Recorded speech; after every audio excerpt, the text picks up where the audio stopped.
We call it the H word, homeless, which can conjure up some very, wrong images.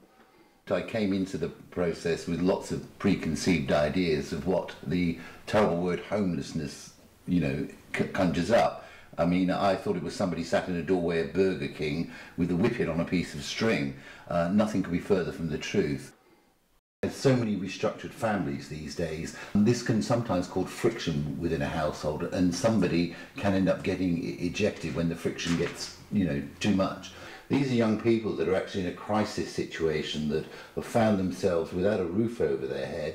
They've spent probably several weeks or days, on friends' sofas or whatever, due to circumstances that are actually beyond their control, and they've reached a crisis point and go to an agency to see if anything can be done to help them. So we supply the emergency accommodation for them on a daily basis, well, nightly basis, 3 nights maximum, while the agency sorts out a more suitable long-term solution to their problem.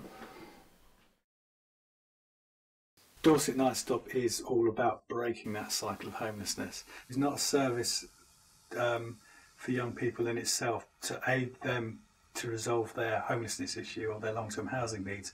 It's really a service that provides a stopgap and a breathing space for young people who present to the housing authority.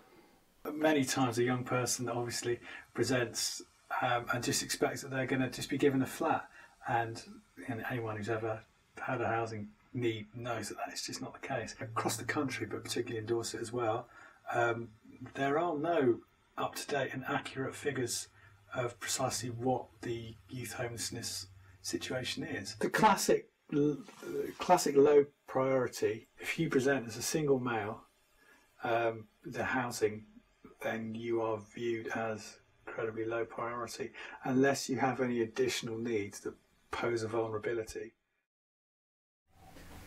Well, after spending 3 nights out in the cold, I was referred to Nightstop. Even though during the day you know your way around places, in the dark everything looks so different. You've got to be aware of people lurking in the dark, making sure that the possessions you have with you don't get stolen, trying to keep yourself warm any way you can, trying to stay out of the rain if it ends up raining. When I slept, I woke up every 15 minutes just to check my possessions were still there. I think people think it happens to other people, not them.